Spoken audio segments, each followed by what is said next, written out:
Dès les premières lueurs du jour, une tension inhabituelle semblait s'être déposée sur le quartier du Mistral, comme une fine poussière invisible que personne ne pouvait ignorer sans vraiment comprendre d'où elle venait. Les rues étaient pourtant les mêmes, les terrasses reprenaient doucement vie, mais quelque chose dans l'air annonçait une rupture, un basculement irréversible. À ce moment-là, devant le bar du Mistral, les premiers regards intrigués s'étaient tournés vers une silhouette immobile, étendue à même le sol, presque abandonnée comme un objet dont personne ne voulait plus. Les passants hésitaient, ralentissaient, puis accéléraient le pas, incapables de soutenir trop longtemps cette vision troublante. Très vite, l'agitation avait laissé place à une mécanique bien connue, celle de l'intervention policière. Les barrières avaient été installées, les murmures s'étaient multipliés, et l'espace autrefois convivial du Mistral s'était transformé en scène de crime, froide, méthodique, presque irréelle dans sa brutalité silencieuse. Pendant ce temps, Ariane avançait avec cette détermination rigide qui trahissait à la fois son expérience et l'angoisse sourde qui montait en elle. Chaque détail comptait, chaque trace pouvait faire basculer l'enquête, mais au fond d'elle, une intuition persistante refusait de se taire. Lorsqu'elle s'approcha enfin du corps, son regard se fixa sur un élément précis, presque insignifiant pour un œil extérieur, mais chargé d'un sens troublant pour elle. Une chaîne en argent, légèrement ternie, reposait autour du cou de la victime, comme un dernier vestige d'identité dans un ensemble déjà effacé par le temps. C'est alors que le doute, jusque-là contenu, commença à se fissurer. Ariane se souvenait parfaitement de ce bijou, d'une photographie ancienne, d'un détail qu'elle n'avait pas oublié. Ce n'était plus une simple hypothèse, mais une certitude en train de naître, lente et implacable. Dans le même temps, Idriss observait la scène avec une distance apparente, mais son esprit fonctionnait à pleine vitesse. Il savait que les apparences pouvaient être trompeuses, que ce corps racontait une histoire bien plus complexe qu'un simple abandon nocturne. La terre encore visible sur les vêtements ne laissait aucun doute, ce corps n'avait pas été tué ici. Peu à peu, l'idée d'une exhumation s'imposait comme une évidence. Quelqu'un avait déterré ce cadavre, l'avait transporté, puis déposé devant le Mistral avec une intention précise. Ce geste n'était pas improvisé, il portait une signification, un message que les enquêteurs devaient encore déchiffrer. À cet instant, le poids de cette révélation commença à se diffuser parmi les policiers présents. Ce n'était plus seulement une affaire criminelle, mais une mise en scène, un acte calculé qui impliquait forcément des personnes liées de près ou de loin à la victime. Pendant ce temps, Thomas, encore sous le choc, observait la scène à distance, incapable de détacher son regard du périmètre de sécurité. Le Mistral, son refuge, son lieu de vie, venait d'être transformé en théâtre macabre, et cette intrusion brutale le déstabilisait profondément. Il essayait de comprendre, de rationaliser, mais une inquiétude plus personnelle s'insinuait déjà dans son esprit. Il savait que certaines histoires récentes n'étaient pas totalement réglées, que certains secrets circulaient encore dans l'ombre, prêts à ressurgir au moment le plus inattendu. C'est alors que Gabriel, en retrait, l'observa avec une attention particulière. Il connaissait Thomas mieux que quiconque, et ce qu'il voyait sur son visage n'était pas seulement de la peur, mais une forme de retenue, comme s'il gardait quelque chose pour lui. Cette impression, subtile mais persistante, commença à le troubler.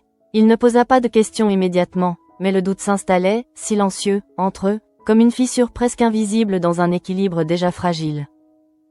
Pendant ce temps, l'examen du corps se poursuivait avec précision.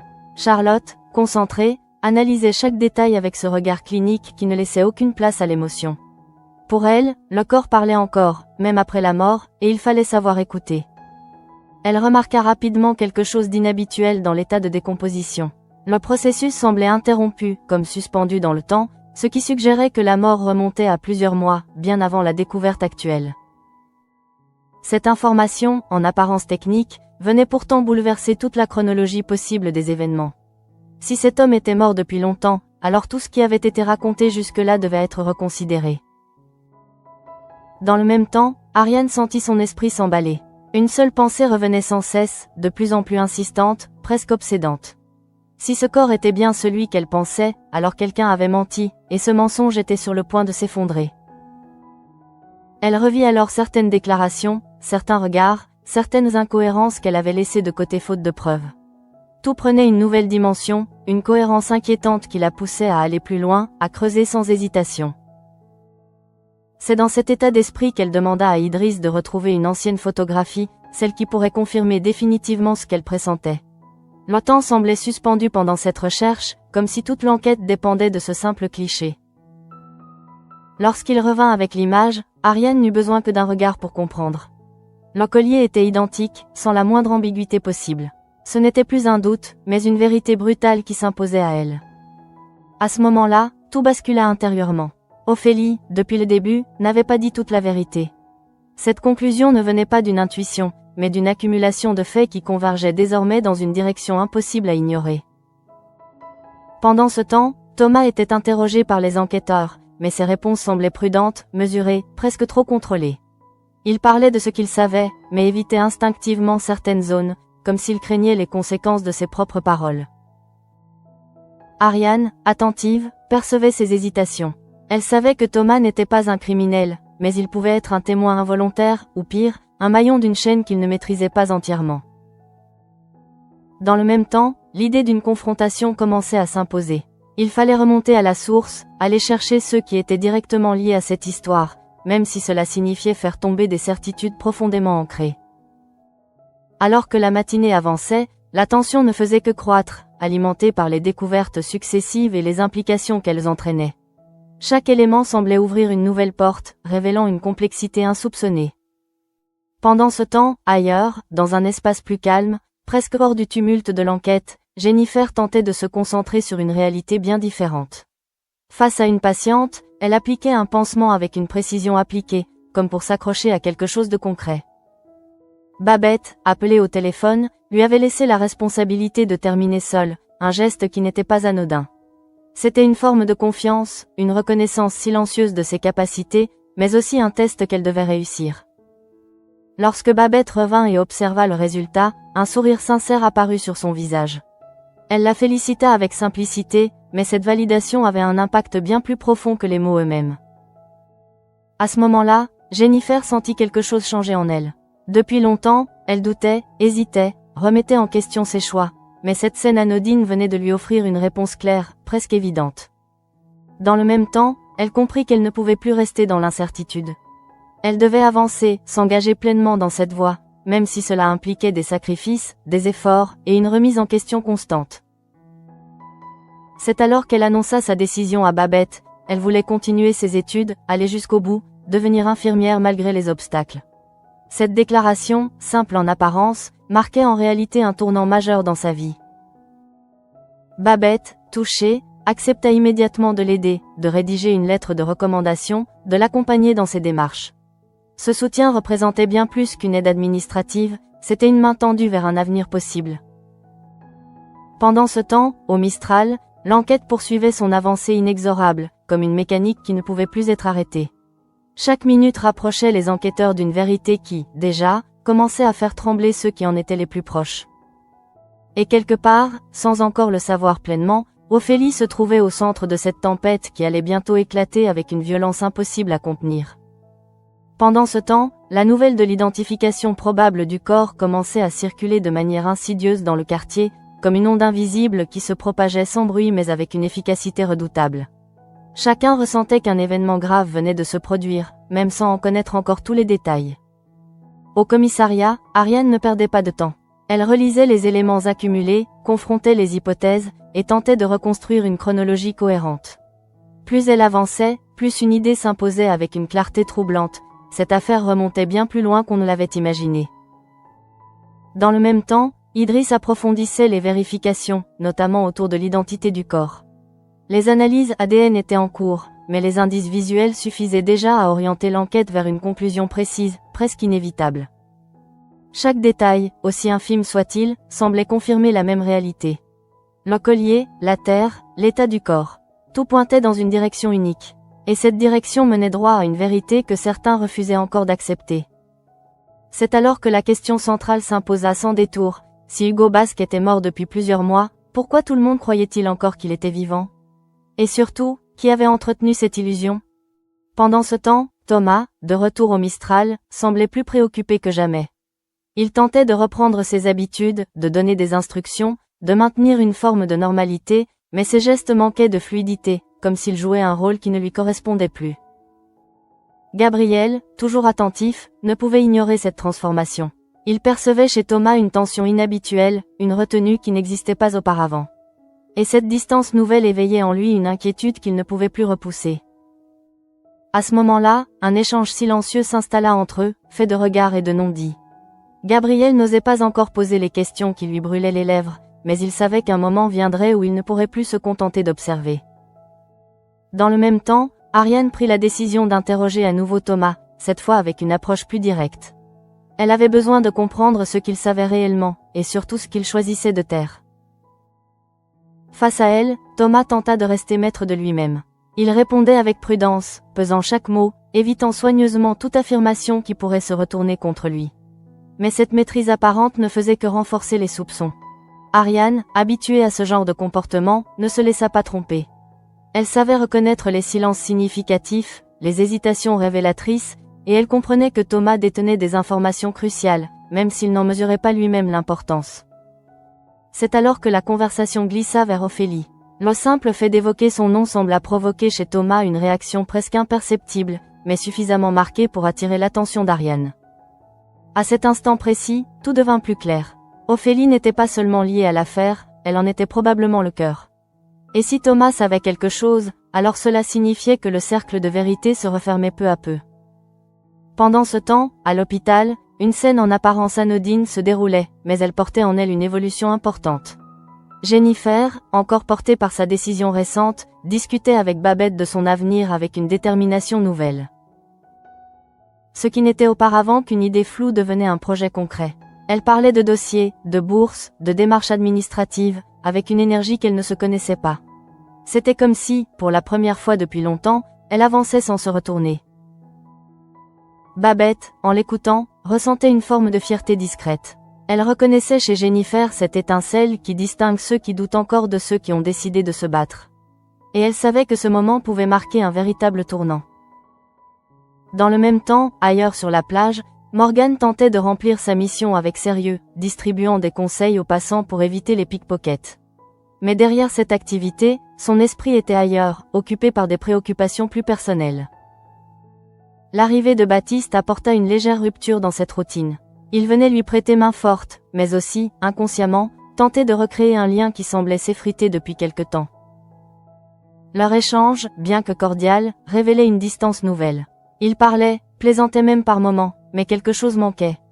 Une spontanéité, une complicité qui autrefois allait de soi, mais qui semblait aujourd'hui plus fragile.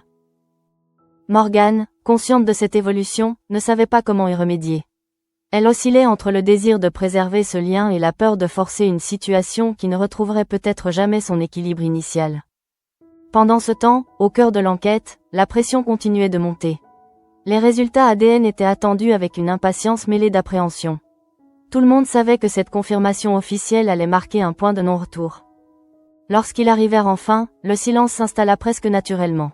Ulysse, en charge de cette vérification, annonça les conclusions avec une précision froide, presque clinique, mais dont l'impact était immédiat.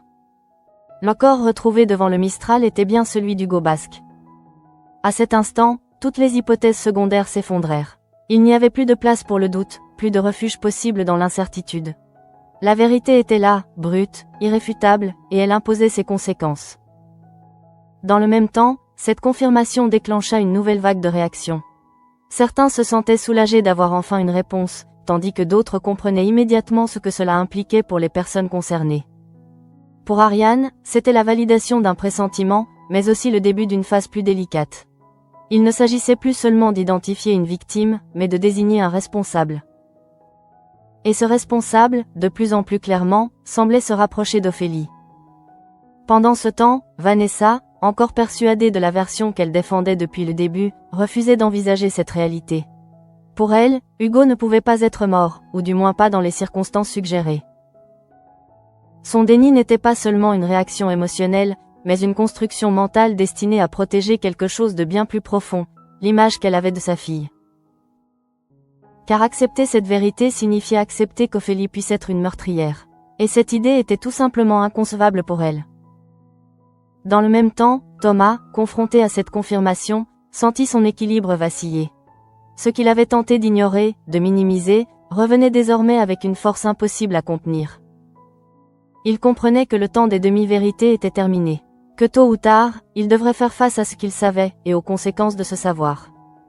Alors que la journée avançait, une tension presque palpable s'installait entre tous les protagonistes de cette affaire. Chacun avançait à sa manière, avec ses certitudes, ses doutes, ses peurs, mais tous convergeaient vers un point unique. Et ce point, inévitablement, portait un nom, Ophélie. À ce moment-là, la vérité, désormais confirmée par les analyses, commença à peser sur chacun comme une évidence impossible à contourner. Le nom d'Hugo Basque n'était plus une hypothèse murmurée, mais une réalité officielle, inscrite dans les rapports, gravée dans les esprits, et surtout lourde de conséquences. Dans le même temps, Ariane sentit une tension nouvelle s'installer en elle, plus froide, plus déterminée. Elle n'était plus dans la phase de doute ou d'exploration, mais dans celle où chaque décision pouvait faire basculer une vie. Et cette vie, elle le savait, était celle d'Ophélie. Elle repensa à leurs échanges passés, à cette fragilité apparente qui dissimulait quelque chose de plus complexe, de plus instable. Rien n'était simple dans cette affaire, et encore moins le rôle exact joué par Ophélie dans ce drame. Pendant ce temps, au Mistral, l'atmosphère restait lourde, presque étouffante. Le bar, habituellement animé, semblait figé dans une attente silencieuse, comme si les murs eux-mêmes avaient absorbé le choc de la découverte. Thomas, derrière le comptoir, s'efforçait de maintenir une façade de normalité, mais chaque geste trahissait une nervosité qu'il ne contrôlait plus vraiment. Les verres qu'il rangeait, les commandes qu'il prenait, tout semblait légèrement décalé, comme si son esprit était ailleurs. Gabriel, toujours attentif, ne pouvait plus ignorer ce décalage. Cette fois, il décida de ne plus rester dans l'observation passive. Il s'approcha de Thomas avec une douceur mesurée, mais une fermeté sous-jacente. Leur échange ne fut pas conflictuel, mais chargé d'une tension contenue. Gabriel ne posait pas directement les bonnes questions, mais il tournait autour, testait les réactions, cherchait à comprendre ce qui se jouait réellement. Thomas, de son côté, se refermait progressivement. Chaque tentative de Gabriel rencontrait une résistance subtile, une volonté de détourner la conversation, comme si admettre quoi que ce soit revenait à ouvrir une porte qu'il ne pourrait plus refermer. Dans le même temps, cette distance naissante entre eux révélait bien plus qu'un simple désaccord. Elle témoignait d'un déséquilibre profond, d'un secret qui pesait trop lourd pour être partagé sans conséquence. Pendant ce temps, Ariane et Idriss poursuivaient leur travail avec une rigueur méthodique. Les éléments accumulés formaient désormais une structure cohérente, mais il manquait encore une pièce essentielle, le récit exact des faits. Qui avait réellement tué Hugo? Était-ce un acte prémédité, une réaction de panique, ou quelque chose de plus complexe encore? Ces questions restaient en suspens, alimentant une tension croissante. C'est alors que la piste d'une intervention extérieure prit de l'ampleur. Le fait que le corps ait été déterré puis déplacé indiquait clairement l'implication d'au moins une autre personne, voire plusieurs. Cette donnée changeait tout. Elle introduisait l'idée d'un réseau, d'une complicité, ou au minimum d'une tentative de manipulation visant à brouiller les pistes. L'affaire prenait une dimension bien plus large que prévu. Dans le même temps, Ariane ne pouvait s'empêcher de penser à Ophélie. Était-elle seule au moment des faits?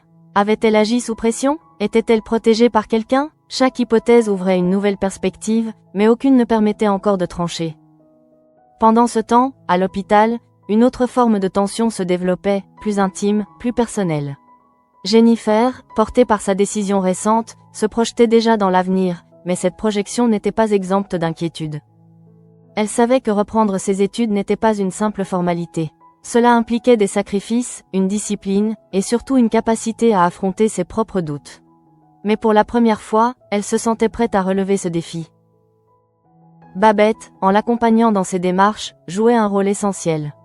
Elle ne se contentait pas de soutenir Jennifer, elle lui offrait une structure, une direction, quelque chose de tangible sur lequel s'appuyer.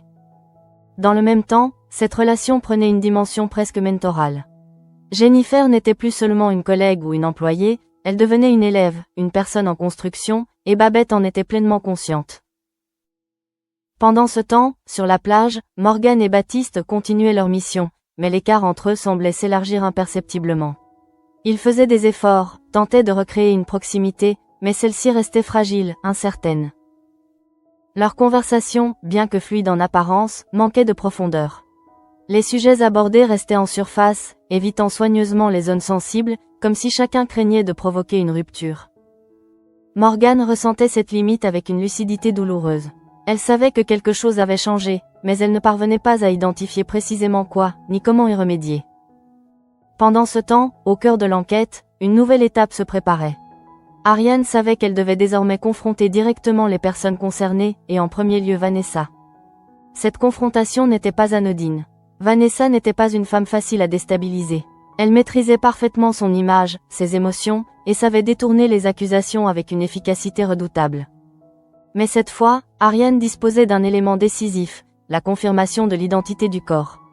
Et avec cela, la capacité de faire tomber les masques. Lorsque la rencontre eut lieu, l'atmosphère fut immédiatement tendue. Vanessa, fidèle à elle-même, adopta une posture contrôlée, presque froide, comme si elle avait déjà anticipé chaque question. Ariane, de son côté, ne tourna pas autour du sujet. Elle exposa les faits, les résultats, les incohérences, avec une précision qui ne laissait que peu de place à la contestation. Mais Vanessa ne céda pas.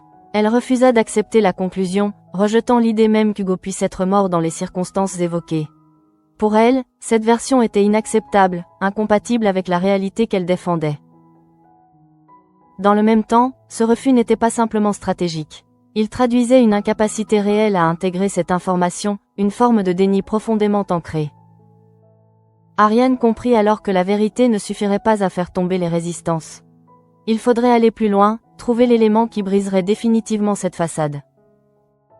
Pendant ce temps, ailleurs, une scène bien différente se préparait, mais elle allait pourtant avoir un impact direct sur l'affaire. Ophélie, encore à l'hôpital, s'apprêtait à sortir, entourée de cette impression étrange d'un calme trompeur. Elle ne savait pas encore que le monde extérieur avait déjà changé, que la vérité était en train de la rattraper, et que le moment où elle devrait affronter ses actes approchait inexorablement. Dans le même temps, Vanessa se préparait à la récupérer, déterminée à la protéger coûte que coûte, sans encore mesurer l'ampleur du choc qui les attendait. Et quelque part, dans cet équilibre fragile entre mensonge et révélation, la réalité s'apprêtait à éclater avec une violence que personne ne pourrait contenir. À ce moment-là, tout semblait prêt à basculer, comme si chaque élément accumulé depuis des jours attendait simplement un déclencheur pour s'assembler en une vérité brutale. La sortie d'Ophélie de l'hôpital marquait précisément ce point de rupture, celui où le mensonge ne pouvait plus tenir face à la réalité. Vanessa arriva avec une détermination presque fébrile, dissimulée derrière une posture parfaitement contrôlée. Elle voulait reprendre le contrôle, éloigner sa fille de tout ce qui pouvait la fragiliser, comme si le simple fait de la ramener chez elle suffisait à effacer les soupçons. Dans le même temps, Ophélie avançait avec une lenteur étrange, comme si chaque pas lui coûtait davantage que le précédent. Son regard semblait absent, détaché du présent, comme si une partie d'elle était restée ailleurs, figée dans un moment que personne d'autre ne pouvait voir. Cette dissociation, subtile mais inquiétante, ne passa pas inaperçue pour ceux qui l'observaient. Quelque chose s'était brisé en elle, ou peut-être s'était simplement révélé, après avoir longtemps été enfouie sous une apparence fragile mais maîtrisée. Pendant ce temps, Vanessa tentait de combler ce silence par des gestes concrets, presque mécaniques. Elle parlait de sécurité, de protection, des caméras installées à la maison, comme si elle construisait une forteresse autour de sa fille, sans réaliser que le danger venait peut-être de l'intérieur. Ophélie, pourtant, n'écoutait qu'à moitié. Les mots glissaient sur elle sans s'ancrer, incapable d'atteindre ce noyau profond où quelque chose bouillonnait déjà, prêt à surgir. Dans le même temps, l'annonce officielle d'Ulysse arriva comme un coup près. Le corps retrouvé était bien celui d'Hugo Basque. Les analyses ne laissaient aucune place au doute, aucune échappatoire possible.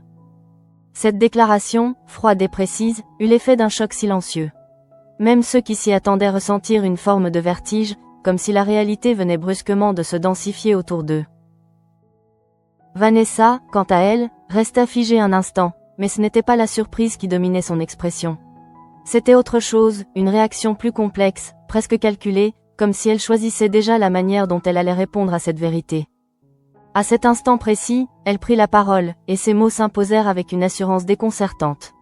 Elle affirma que c'était elle qui avait tué Hugo, dans un geste de légitime défense. Cette déclaration, loin de résoudre l'affaire, ne fit qu'ajouter une nouvelle couche de confusion. Elle semblait trop rapide, trop parfaitement formulée, comme si elle avait été préparée, répétée, intégrée comme une solution possible. Dans le même temps, Ariane observa cette scène avec une attention accrue. Elle connaissait ce type de stratégie, cette manière de prendre la faute sur soi pour protéger quelqu'un d'autre. Et tout, dans l'attitude de Vanessa, indiquait qu'elle ne disait pas toute la vérité. Mais avant même que cette hypothèse puisse être approfondie, un événement imprévisible vint bouleverser l'équilibre déjà fragile de la situation. Ophélie, jusque-là silencieuse, immobile, releva lentement la tête. Son regard, auparavant vide, s'illumina d'une intensité troublante, presque dérangeante, comme si une autre facette d'elle-même venait de prendre le dessus.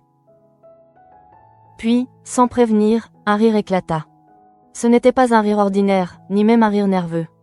C'était un rire profond, incontrôlable, presque inhumain, qui semblait surgir d'un endroit obscur, chargé de douleur, de peur et de quelque chose de plus inquiétant encore. Le son résonna dans la pièce, brisant toute tentative de contrôle, toute illusion de maîtrise. Les regards se figèrent, les corps se tendirent, et le temps sembla suspendu autour de cette manifestation brutale. Dans le même temps, Ophélie commença à parler, entre deux éclats de rire, avec une lucidité dérangeante. Elle se désigna elle-même comme une meurtrière, répétant cette idée comme une vérité qu'elle ne cherchait plus à dissimuler. Ces mots, décousus mais chargés de sens, traduisaient un effondrement intérieur total. Elle ne cherchait plus à se défendre, ni à protéger qui que ce soit. Elle exposait simplement ce qu'elle était devenue, sans filtre, sans retenue. Vanessa, face à cette scène, perdit pour la première fois son sang-froid. Son masque de contrôle se fissura, laissant apparaître une panique qu'elle ne pouvait plus contenir. Elle tenta de ramener Ophélie à la réalité, de la faire taire, de reprendre le contrôle de la situation, mais ses efforts semblaient dérisoires face à la force de ce qui venait d'être libéré. Dans le même temps, Ariane comprit qu'elle assistait à un moment clé. Ce n'était pas seulement un aveu, ni même une crise. C'était une rupture, un point de non-retour où la vérité, même fragmentée, commençait à émerger. Mais cette vérité restait instable, difficile à saisir. Était-ce un aveu réel, ou le produit d'un esprit en détresse? Était-ce la fin du mensonge, ou le début d'une confusion encore plus grande? Pendant ce temps, Thomas, informé de la situation, sentit un poids immense s'abattre sur lui. Ce qu'il redoutait depuis le début venait de se produire, mais d'une manière bien plus violente qu'il ne l'avait imaginé. Il comprenait désormais que tout allait changer, que les relations, les équilibres, les certitudes, allaient être remis en question. Et surtout, il comprenait qu'il ne pourrait plus rester en retrait. Dans le même temps, Gabriel observait l'évolution de la situation avec une inquiétude grandissante. Il voyait Thomas s'enfoncer dans un silence de plus en plus lourd, et il savait que ce silence finirait par les atteindre tous les deux. Pendant ce temps, au cœur du Mistral, l'annonce de l'identification du corps et de la crise d'Ophélie commençait à se répandre. Les conversations se faisaient plus discrètes, plus tendues, comme si chacun pressentait que quelque chose de grave était en train de se jouer. Et au milieu de ce tumulte, une certitude s'imposait peu à peu. Rien ne serait plus comme avant.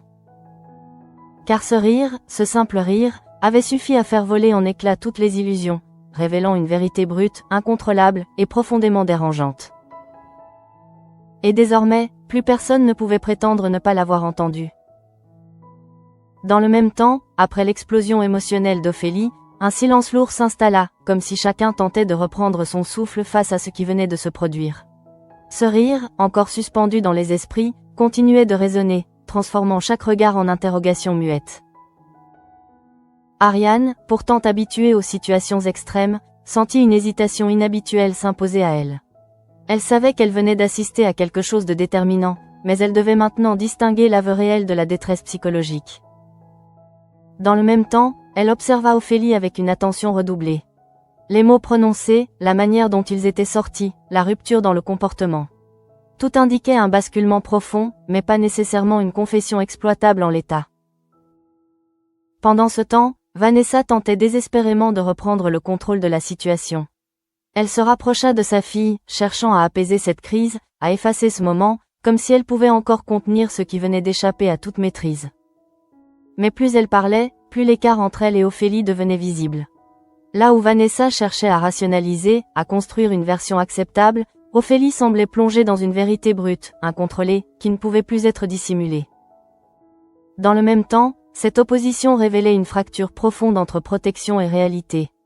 Vanessa voulait protéger sa fille à tout prix, quitte à se sacrifier, tandis qu'Ophélie, elle, semblait avoir franchi un point où la protection n'avait plus de sens. Pendant ce temps, Ulysse, en retrait, analysait la scène avec un regard différent. En tant qu'avocat, il savait que chaque mot comptait, que chaque réaction pouvait être utilisée, interprétée, retournée. Mais au-delà de cette lecture professionnelle, il percevait lui aussi la gravité de la situation. Ce qu'il voyait n'était pas simplement une cliente en difficulté, mais une personne en train de se désagréger sous le poids de ce qu'elle portait. Dans le même temps, il comprenait que la stratégie de défense allait devenir extrêmement complexe. Entre l'aveu implicite, la possible instabilité mentale, et les zones d'ombre autour du crime, chaque option comportait un risque majeur. Pendant ce temps, au Mistral, les discussions se faisaient de plus en plus insistantes. L'information circulait, déformée, amplifiée, mais toujours centrée sur le même point, Ophélie et la mort d'Hugo. Thomas, au cœur de cet espace, ressentait chaque regard comme une pression supplémentaire. Il savait que son lien indirect avec l'affaire le plaçait dans une position délicate, et que le moindre faux pas pourrait avoir des conséquences lourdes. Dans le même temps, il repensait aux moments passés, aux conversations, aux incohérences qu'il avait peut-être ignorées. Ce travail intérieur, silencieux, commençait à fissurer les certitudes qu'il avait tenté de maintenir. Gabriel, observant cette évolution, sentit que le moment de la confrontation approchait. Il ne pouvait plus se contenter d'attendre. Quelque chose se jouait sous ses yeux, et il refusait d'en être exclu. Pendant ce temps, à l'hôpital, Jennifer avançait dans ses démarches avec une énergie nouvelle, mais cette dynamique positive contrastait fortement avec l'atmosphère générale du quartier. Comme si deux réalités coexistaient sans jamais se croiser. Elle préparait son dossier, réfléchissait à son avenir, et pour la première fois depuis longtemps, elle se projetait avec une certaine sérénité. Ce choix, bien que personnel, représentait une forme de résistance face au chaos environnant. Dans le même temps, Babette continuait de la soutenir, consciente que ces moments de construction étaient précieux. Elle savait que la stabilité ne se trouvait pas dans les événements extérieurs, mais dans la capacité à avancer malgré eux. Pendant ce temps, Morgan et Baptiste terminaient leur mission sur la plage, mais leur relation restait marquée par une distance persistante. Ils faisaient des efforts, tentaient de retrouver une complicité, mais celle-ci semblait leur échapper. Cette tension silencieuse, moins spectaculaire que celle de l'enquête, n'en était pas moins significative. Elle témoignait d'un déséquilibre qui, s'il n'était pas résolu, risquait de s'accentuer avec le temps. Dans le même temps, Morgan se demandait si certaines choses pouvaient réellement être réparées, ou si certaines évolutions étaient simplement irréversibles. Cette question, sans réponse immédiate, s'installait en elle comme une inquiétude diffuse. Pendant ce temps, au commissariat, Ariane poursuivait son analyse avec une rigueur intacte. Elle reprenait les faits, les déclarations, les comportements, cherchant à établir une ligne claire dans un ensemble encore flou. L'intervention de Vanessa, en particulier, attirait son attention. Cette prise de responsabilité soudaine, trop nette, trop rapide, ne correspondait pas à une réaction spontanée. Elle semblait construite, presque stratégique. Dans le même temps, Ariane formulait une hypothèse de plus en plus précise. Vanessa ne mentait pas totalement, mais elle ne disait pas non plus toute la vérité. Elle occupait une position intermédiaire, celle de quelqu'un qui protège sans tout révéler. Pendant ce temps, la question centrale revenait avec insistance. Qu'avait réellement fait Ophélie ? Était-elle l'auteur direct du crime, ou simplement impliquée dans une situation qui lui avait échappé ? Cette incertitude, loin d'être un obstacle, devenait le moteur de l'enquête. Elle obligeait à creuser, à ne rien prendre pour acquis, à considérer chaque possibilité, même les plus dérangeantes. Dans le même temps, le souvenir du rire d'Ophélie continuait de hanter Ariane. Ce moment, au-delà de son caractère spectaculaire, contenait une vérité émotionnelle qu'aucun rapport ne pouvait traduire. Elle savait que ce type de réaction ne surgissait pas sans raison.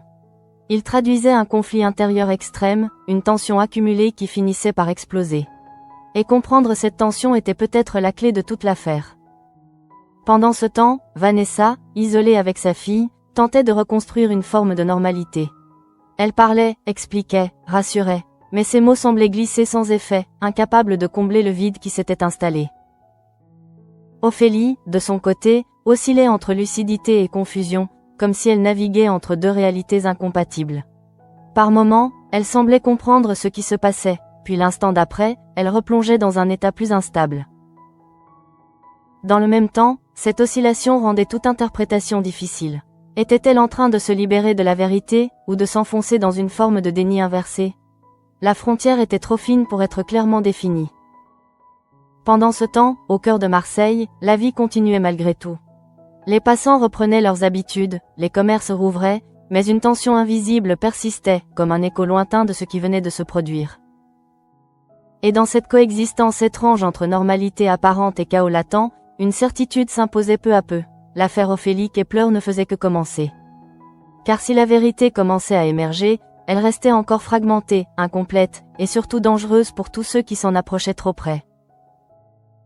À ce moment-là, alors que la nuit commençait à tomber sur Marseille, une fatigue étrange semblait s'abattre sur tous ceux qui avaient été touchés, de près ou de loin, par cette affaire. Mais derrière cette apparente lassitude, une tension persistait, comme si rien n'était réellement terminé. Ariane, seule dans son bureau, relisait une dernière fois les éléments du dossier.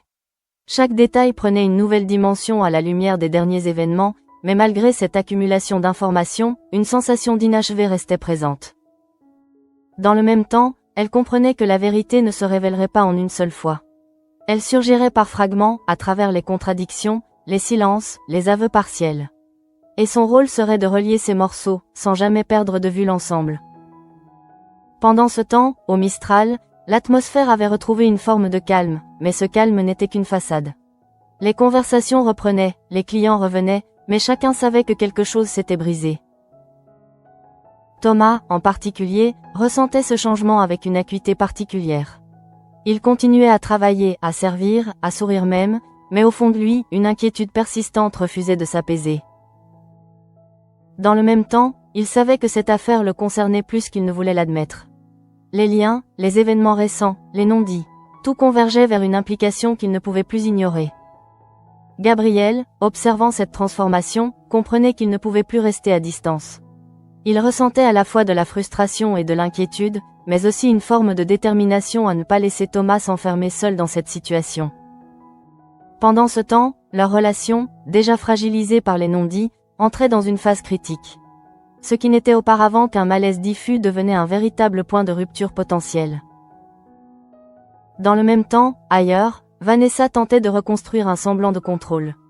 Elle analysait les événements, anticipait les prochaines étapes, cherchait une stratégie pour protéger Ophélie.